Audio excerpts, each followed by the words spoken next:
Welcome back, you guys. We are up to part 5. Let's talk about food. So what I did was I made a menu of potential breakfast, lunch, dinner, snacks.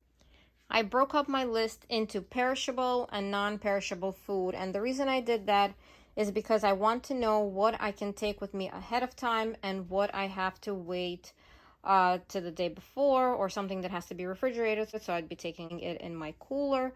So this is, again, a sample. You guys can definitely plan out your own meals. Just as an idea, let's go over it. So for breakfast, for instance, we have cereal and milk. So let's say your kids are having cereal and milk. I try to think of what I will need for that. So obviously, cereal and milk. So we have the cereal in the non-perishable, the milk in the perishable. But what else will we need? We need our cereal bowls and spoons. And this is a good way to go over the things, to envision of what you need for each of your meals and see if you already took that with you or something that you still need to buy.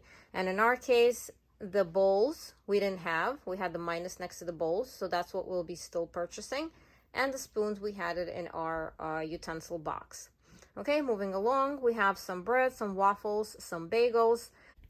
These are the things that you won't be packing a month in advance. You'll be buying them the week of.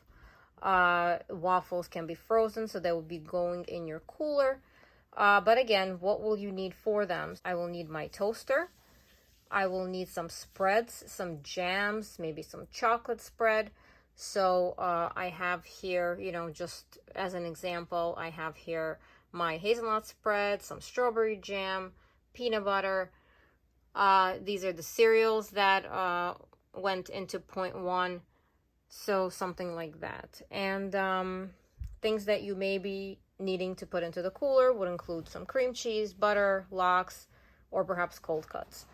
Then moving on, we can have eggs. Again, eggs will go into the perishable items, and for the non-perishables, you would need some spray oil, your hot plate, your spatula, your pan, salt and pepper, so something that you will be cooking the eggs on. For lunch, I have an example of macaroni, salad, and rotisserie chicken. So rotisserie chicken is very easy because you can just purchase it. Many times the campsites will have stores nearby where these things will be available. Macaroni you can take ahead of time, so any pasta. So I usually take with me different grains. This is something that's super easy to make and goes great as a side dish. So I have some buckwheat, I have some pasta, I have some rice. So these things you can definitely pack ahead of time. Okay, and for the pasta, to cook it, you would need your pot, some salt, a gallon of water. So you can prepare that ahead or buy that on the campsite or nearby. Again, the hot plate, the spoon, some aluminum trays where you're going to be putting the ready food. Okay, so moving along, let's say you make a salad. So you would need a cutting board, a salad bowl, a mixing spoon, salt, and oil. And I usually take my spray oil because it's easy. I can even spray it on ready food. Here I also have some onion powder, some salt, and some pepper. I try to purchase little bottles so they're convenient. And I always like to take a clip because we love buying chips when we go for trips. Okay, so what else do we need? The cutting board and the salad bowl I do not have, so I would put a minus next to that currently. So for the veggies, you would buy that a few days before and put it in your cooler. Moving along, we have rotisserie chicken, and for that, since it's ready, all you need is a knife. For dinner, we can grill some kebabs. So for that, you would need some skewers and a tray to put the ready meat on. You can marinate your meat at home, put it in the cooler. That's been working great for us. If we know we're going to be grilling in a day or two, some corn would be nice, some potatoes. Potatoes you could boil a little bit and then put it on the grill. That's gonna make them cook faster. And again, fresh veggies, you can take a platter with you to be able to put the veggies on. And for the perishables, the things that you can't really plan a month before would be the meat, the corn, the potatoes, and the veggies. Okay, moving on to snacks. So this has generally been my collection. We have many, many items. Kids always like to snack. You're always going to be needing these. And just like the waters that I put in each bag, I put in snacks into each bag as well, just to have when it's needed. So we have an option of some pretzels, seaweeds. We have little kind bars. Just be careful if you're going with a few families. If somebody's sensitive to nuts, maybe stay away from these. We have some little crackers, some rice rolls, some popcorn, fig bars, these little bars. We have some organic Capri Sun, go-go squeezes, so different little things that you're able to offer for the kids or for yourself. So here we have it on paper. The non-perishables is what I discussed, and the perishables, you may want to take some cheese sticks, some yogurts, baby carrots, grape tomatoes, bananas, something that you're going to find handy and easy to snack on. So now moving past all of this, ready for the first day or two prep at home. So these are the things that we can go back to the recipes that I've posted earlier. This is something that I usually like to take to have with me because when you get to a campsite, you need to set up your tent, you need to check out the area. You're not going to be able to, get to cooking right away. So we usually take some pancakes, some crepes, some boiled eggs is an option. You can grab a can of tuna. This is easy. You can grab some canned corn. This is also very easy.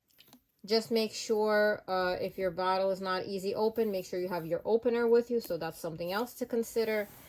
Let's see. You can prepare, either a side, so like some buckwheat or some pasta, and take some chicken patties with you already homemade. And my favorite to take is my oat casserole in muffin cups. I've made a video on that as well. It's, it's portioned, so it's very easy to eat. And of course, your large cooler and cool packs.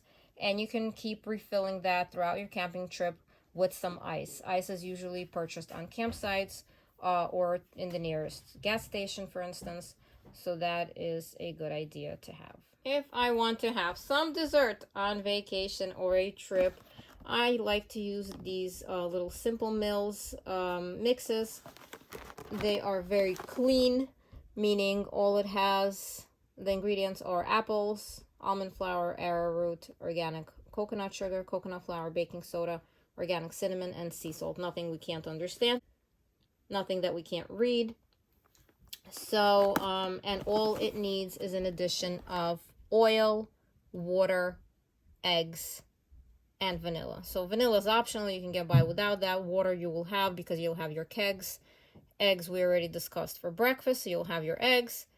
And you can grab some oil. It's 1/3 of a cup. So this is not obviously something that I've made at camping before, although you possibly may be able to. But if you're traveling and your hotel room has an oven, or if you're doing one of those Airbnb things, this is something that's easy to make.